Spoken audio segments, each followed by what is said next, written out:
Malaysia maaf tanya, kompa kau 100% pure. 100% pure.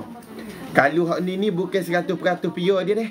Sebab dia sudah campur dengan madu bawang. Kalau abe tidak yakin 100% pure, boleh abe beli hak ni. Ambil madu tu dalam sarang. Dia lah ni kalau pasal madu, kebanyakan orang takut madu tiruan. Cuba abe cerita ke Malaysia. Contoh madu tiruan tu kan, mengikut ilmu hak abe ada. Kalau abe takut was-was, beli madu hak dengan sarang.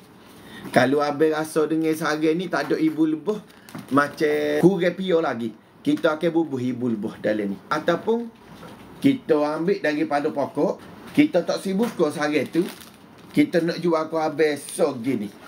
Kalau sarang tu dia turun dengan 10 kilo, abe kena bayar 10 kilo tu. Maksudnya benda tu kita tak akan buka. Abe satu-satunya orang yang boleh buka plastik. Tapi syarat abe kena beli satu tu lah. Kalau abe tak yakin lagi, abe sedia kapitis dalam 5,000, Malaysia bawa abe pergi bawah pokok. Abe kita akan pakai ke baju yang khusus untuk abe safety, kita akan lengkap.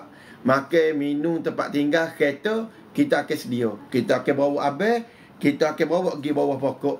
Dek abe pilih madu mana yang abe nak. Gitu. Secara berdepan Malaysia rakyat ke abe. Kita akan selesai cukai import, cukai ekspor. Kita akan selesai daripada kargo, selesai daripada segala-galanya. Gitu. Biar abe tengok depan mata kepala sendiri.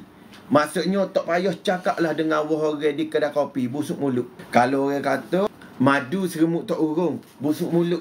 Kalau orang kata madu tidak bergas, ataupun madu bila bubuh dalam pinggir buat gini jadi gini.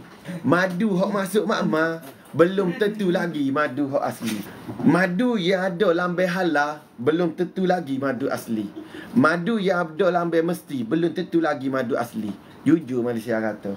Tapi syarat untuk nego dalam negara Malaysia ni, kalau nak pergi jauh kena ada halal, kena ada mesti.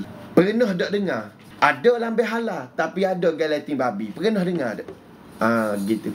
Gitulah kehidupan dunia. Yang patut abe takut adalah benda yang kimia. Kimia yang membunuh tu, hak tu perlu abe takut, perlu tanya dalam diri. Sebab cerita madu ni daripada turun temurun lagi orang tanya dalam jiwa masyarakat. Madu tak boleh makan dengan ubat, madu tak boleh makan dengan timun Cina. Apakah gila ini? Nak ayatnya ideologi yang tidak masuk akal.